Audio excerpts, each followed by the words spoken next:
நன்றி அப்படின்னா என்ன அர்த்தம் அப்படின்னா விஜயகாந்த். அதே ஒரு வார்த்தை. மனிதம் அப்படின்னா அதுக்கு என்ன அர்த்தம்னா விஜயகாந்த். சட்டம் ஒரு இருட்டறையில் எப்படி என்கிட்ட நடந்துக்கிட்டாரோ அதே மாதிரி தான் அவங்க சொன்ன மாதிரி 18வது படம் பெரியண்ணா அதுலேயும் அப்படித்தான் நடந்துக்கிட்டார். இத்தனை வருஷம் கழித்து எவ்வளோ பெரிய வெற்றிகள்லாம் கொடுத்துட்டு பெரிய பெரிய படங்கள்லாம் பெரிய பெரிய இயக்குநர்கள்ட்ட எல்லாம் நடிச்சுட்டு திரும்ப நான் பண்ணுறேன் அந்த படம் பெரியண்ணா. அதே மாதிரி மரியாதை, சிம்பிளிசிட்டி, நன்றி அப்படின்றது சாதாரணமான நன்றி இல்லை சார். நான் பல மேடைகளில் சொன்ன ஒரு விஷயம் திருப்பி நான் சொல்லணும். ஏன்னா என் வாழ்நாள் பூரா சொல்லிக்கிட்டு இருப்பேன். நான் என்னுடைய மகன் உங்களுக்கெல்லாம் தெரியும், விஜய் அவருடைய முதல் படம் 69-70 லட்ச ரூபா கிட்டத்தட்ட செலவு பண்ணி நாளைய தைப்பன் படம் எடுத்தேன். சரியாக போகலை, உங்கள் எல்லாருக்கும் தெரியும் எப்படி.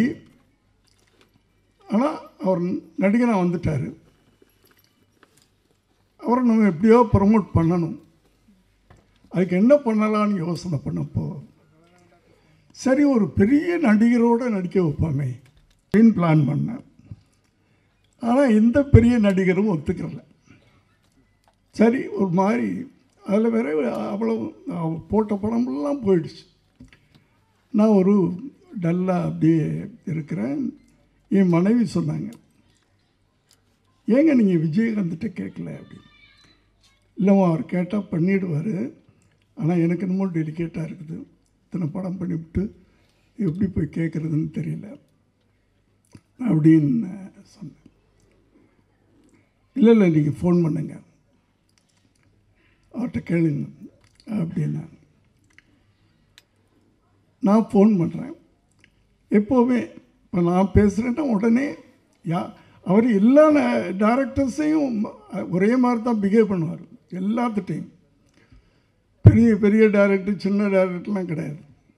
நான் ஃபோன் பண்ணி விஜய் வீட்டில் இருக்காமா அப்படின்னு. ஆமாம் சார், இன்றைக்கி ஷூட்டிங் இல்லை சார், மத்தியானம் தான் சார் 2 மணிக்கு. நான் ஒரு 5 நிமிஷத்தில் வரட்டுமா அப்படின்னு கேட்டேன். என்ன சார் விஷயம்? இல்லை ஒரு சின்ன உதவி, அதுக்காக நான் வர்றேன் அப்படின்னு சொன்னேன். வர்றேன்னு சொல்லிவிட்டு குளிக்க போயிட்டேன். குளிச்சுட்டு நான் வெளியே வர்றேன், என் பெட்ரூமில் உட்கார்ந்துருக்கார்.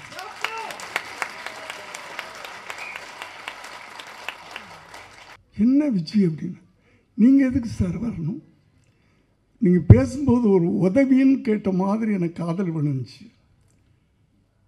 உதவி கேட்டு நீங்கள் என் வீட்டுக்கு வரக்கூடாது சார்.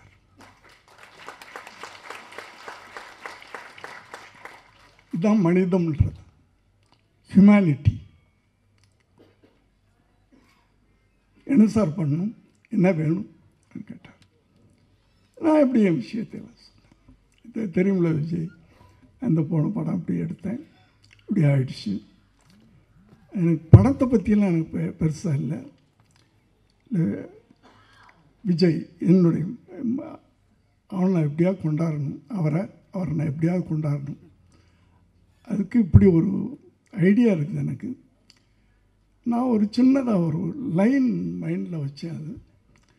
அது உங்களோட விஜய் நடித்தான், உங்களுக்கு தம்பி, அதுவும் விஜயகாந்துடைய தம்பி அப்படின்ற ஒரு கதாபாத்திரத்தில் அவர் நடித்தார்னா. ஏன்னா அப்போ விஜயகாந்த் பீக் பட்டி தொட்டிலாம் உள்ளுக்குள்ளே போயிருக்க அந்த காலகட்டங்கள். இப்போ நான் சொல்லிக்கிட்டே இருக்கிறேன். இப்போ நீங்கள் நடித்து எப்போ எப்போ எப்போ எப்போ எப்போ பிளான் பண்ணுறீங்க அப்படின்னு நான் சொல்லி முடிக்கலை. எப்போ பிளான் பண்ணுறீங்க சார்? அது உங்களை பொறுத்த. உங்களுக்கு நான் என்றைக்காவது நான் டேட் சொல்லியிருக்கலாம். 18 படத்துலையும் அவர் எனக்கு டேட் சொல்ல மாட்டார், நான் தான் டேட் சொல்லுவேன். அடுத்தது அவருக்கு படம் பண்ணணுன்னா முதல்ல ராவுத்தரை பாருங்கன்னு சொல்லுவார். ராவுத்தர்கிட்ட கதை சொல்லுங்கன்னு சொல்லுவார். எல்லாருக்கும் தெரியும். ராவுத்தருக்கு பிடிச்சா தான் இவர்கிட்ட அனுப்புவார். நான் எந்த படமும் ராவுத்தர்கிட்ட போனது கிடையாது. அவரை அனுப்ப மாட்டார். எப்போ சார் பண்ண போகிறீங்க, டேட் சொல்லுங்கள். அடுத்த மாதம் இல்லைன்னா அடுத்த மாதம், அடுத்த மாதமா அதுக்கு அடுத்த மாதமா அவர் கேள்வி. இல்லை அடுத்த மாதம் எப்போ இருந்து? நான் ராவுத்தர்கிட்ட கேட்கணும், அங்கே கேட்கணும், இங்கே கேட்கணும், டைரியை பார்க்கணும், அதெல்லாம் இல்லை.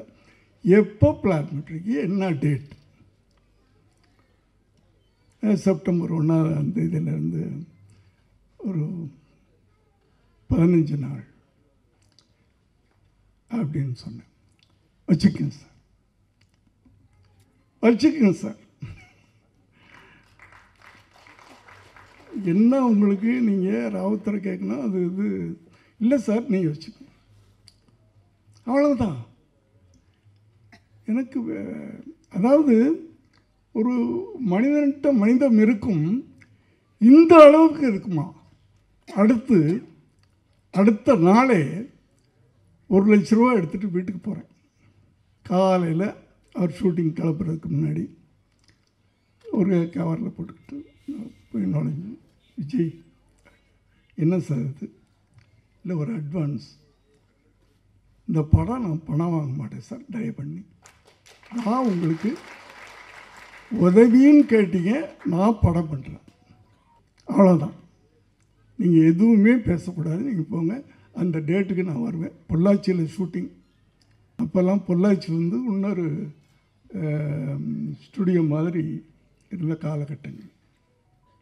15 நாள்ன்றது இன்னும் 2 நாள் எக்ஸ்டெண்ட் ஆகுது. 17 நாள் ஷூட்டிங் முடிச்சுட்டு போயிட்டார். அதில் அந்த படத்தில் இன்னும் ஒரு பெரிய, நீங்கள்லாம் பார்த்துருக்க மாட்டீங்க இந்த ஜென்ரேஷன்லாம், செந்தூர பாண்டி. அதில் விஜயகாந்த் வந்து ஒரு பெரிய ஆக்ஷன் ஹீரோவாக உருவாயிட்டார். நான் பார்த்தீங்கன்னா ஜென்ரலாகவே எனக்கு வந்து இந்த தப்பு நடந்தால் கோபம் வரும்.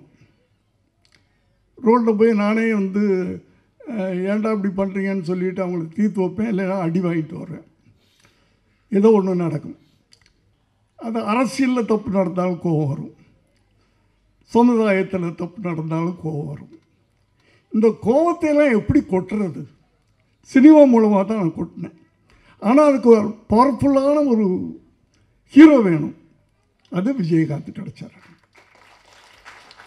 அதனால தான் சொன்னாங்களே நான் 18 படம் பண்ணேன்னு. நான் எந்த ஹீரோட்டையும் போகலை, கால் ஷீட்டே கேட்குறது இல்லை. நான் கதையை ரெடி பண்ணுவேன், என் கோபத்தையெல்லாம் அவர் மூலமாக தான் கொட்டினேன் நான் படங்களில். நான் இப்படி அந்த செந்தூர பாண்டி படம் முடிஞ்சு டப்பு டப்பு டப்புன்னு வியாபாரம் ஆச்சு.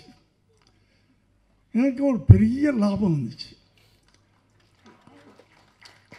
அப்போவும் நான் போய் கேட்குறேன், விஜய் எனக்கு இவ்வளவு ப்ராஃபிட் வந்திருக்கு, நான் உங்களுக்கு ஏதாவது கொடுக்கணும் அப்படின்னு இல்லை சார், நான் வாங்க மாட்டேன், பணம் வாங்க மாட்டேன்னு சொல்லிட்டேன்னா வாங்க மாட்டேன் அப்படின்ட்டார். எனக்கு உறுத்தலாக இருந்துச்சு. என்னடா அவரை வச்சு ஒரு படம் பண்ணி இவ்வளவு நம்ம பணம் சம்பாதிச்சிருக்கிறோம், வாங்க மாட்டேன்னு சொல்கிறாரு, என்ன பண்ணலாம் அப்படின்னு யோசனை பண்ணிகிட்டு இருக்கும்போது அவர் வீட்டுக்கு பக்கத்து லேண்டு என் லேண்டு. இதை ரொம்ப நாளாக கேட்டுக்கிட்டு இருந்தார். அவர் இல்லை, அவர்கிட்ட இருக்கிறவங்களாம் சார் எங்கள் கொடுத்தா நாங்கள் எக்ஸ்டெண்ட் பண்ணிக்குவோம் சார் அப்படின்னு கேட்டுக்கிட்டு இருந்தாங்களா. ஏப்பா விஜய் வீட்டு பக்கத்தில் நான் இருக்கக்கூடாதுப்பா, நான் இங்கே வீடு கட்டலான்னு நினச்சிக்கிட்டு இருக்கேன், கொடுக்க மாட்டேன்னு சொல்லிக்கிட்டு இருக்கேன். ஆனால் இப்போ என்ன பண்ணேன்னா அவர் பணம் வாங்க மாட்டேன்னு சொல்லிட்டாரா. நான் நேராக ரிஜிஸ்டர் ஆஃபீஸ், அப்போல்லாம் வந்து விற்கிறவங்க மட்டும் ஒரு ரிஜிஸ்டர் ஆஃபீஸ் போனால் போதும், வாங்குறவங்க போக வேண்டிய தேவையில்லை. அவர் பேரில் ரிஜிஸ்டர் பண்ணி பத்திரத்தை கொண்டு போய் கொடுத்துட்டேன்.